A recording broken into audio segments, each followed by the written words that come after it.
सभी लोग बोलिए, कब से शुरू करेंगे?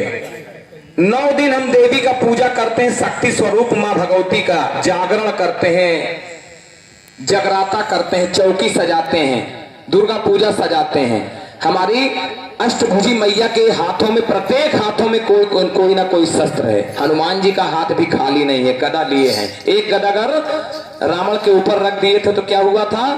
पूरी लंका हिल गई थी। और हम इतने कमजोर, इसलिए आज हनुमंत लाल जी महाराज के साथ मैं कहना चाहता हूं, उनके समक्ष कहना चाहता हूं आप सभी को कि माना कि विश्व के नक्शे में तादाद हमारी कम है और निज स्वाभिमान को तजा नहीं किया, इतना गौरव कम है। और हमसे कौन लड़ेगा, किसमें इतना दम है? राम सिवा राणा का बेटा जग में किससे कम है? बहुत हमारे रगों में है, रगों में राम सिवा राणा का रक्त बह रहा। हमारे रगों में गुरु गोविंद सिंह का रक्त बह रहा, जिनके बारे में कहा गया कि 1.25 लाख से एक लड़ाओ तब गुरु गोविंद सिंह कहाओ। राम जी नंगे पैर निकले थे अपने भाई और अपनी पत्नी के साथ, लेकिन दुनिया के सबसे बड़े आताताई का वध डॉक्टर साहब उन्होंने किया था कि नहीं किया था? अगर राम जी वध करने के लिए निकलते, रावण जैसे आतंकवादी को समाप्त करने के लिए निकलते, तो अपने साथ अयोध्या से बहुत बड़ी सेना भी ले जा सकते थे। लेकिन राम जी ने समाज का सामने ऐसा उदाहरण प्रस्तुत किया कि संसाधन से नहीं, कोई भी लड़ाई अपने बाजुओं के ताकत और जिगर से लड़ना पड़ता है। हमारे पास बंदूक हो लेकिन चलाने की शक्ति ना हो तो वो बंदूक किसी काम का।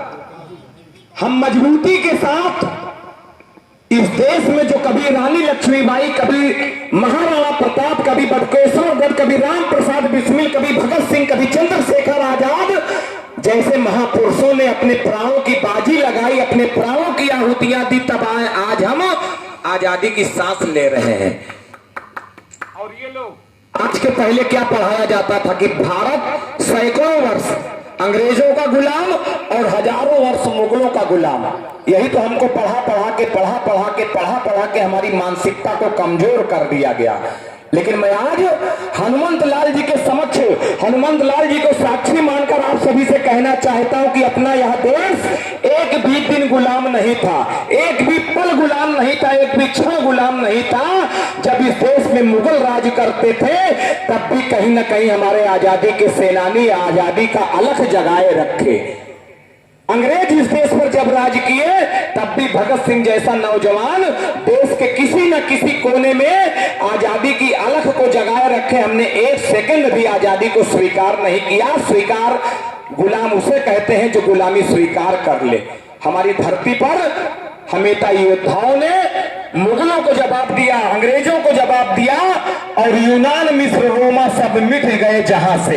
लेकिन ये हस्ती जो ये ऐसे भगवत भक्ति करने के लिए संगत और पंगत, जब तक हिंदुस्तान के लोग, इस देश के लोग संगत और पंगत करना जारी रखेंगे तब तक इस देश का बाल भी बाका दुनिया की कोई शक्ति नहीं कर सकती।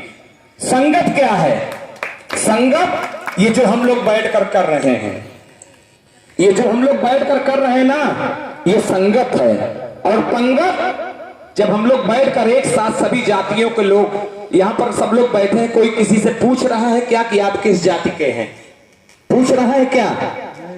इसी प्रकार जब इस देश के बारे में कहा जाता था डॉक्टर साहब कि यहाँ पर जातीयता बहुत हावी है, तो 5-6 देश के लोग मिलकर आए, विश्व हिंदू परिषद से मिले, उन्होंने कहा कि जो है इस देश में जातीयता बहुत है, मैं उसका परीक्षण करने आया हूं। तो विश्व हिंदू परिषद ने उनके मिथ्या को तोड़ने के लिए अपनी गाड़ी पर बैठा कर ले गए कुंभ। वहां पर देखा कि लाखों करोड़ों की संख्या में लोग गंगा जी के तल पर स्नान कर रहे हैं। सभी लोग नंग भिड़ंग स्नान कर रहे हैं। वहां पर अंग्रेज ने पूछा ये किस जाति के लोग हैं? तो विश्व हिंदू परिषद के लोगों ने बताया ये तो मैं भी नहीं जानता और ये लोग भी आपस में ये ऐसी कोई बातचीत नहीं करते यहाँ कि ये आप किस जाति के लोग हैं। आज आप अगर हरिजन है तो मैं इस घाट पे नहीं नहाऊंगा, आप अगर ठाकुर है तो मैं इस घाट पे नहीं नहाऊंगा, ऐसा कुछ नहीं है। यहाँ सभी जातियों के लोग एक साथ स्नान कर रहे हैं। तो उनकी मिथ्या को तोड़ने का काम विश्व हिंदू परिषद ने किया। फिर वो आगे बढ़े, एक साथ बैठकर हजारों की संख्या में लोग भोजन कर रहे थे। अंग्रेजों ने पूछा यहाँ पर कितने जाति के लोग बैठे हुए हैं। विश्व हिंदू परिषद के लिए लोगों ने बताया यहाँ पर किसी जाति के लोग नहीं है, बल्कि यहाँ केवल और केवल हिंदू स्नान भोजन कर रहा है। अंग्रेजों ने बड़ा अचंभित मन से पूछा कि अच्छा, इतनी बड़ी संख्या बुलाने के लिए बहुत निमंत्रण कार्ड बांटे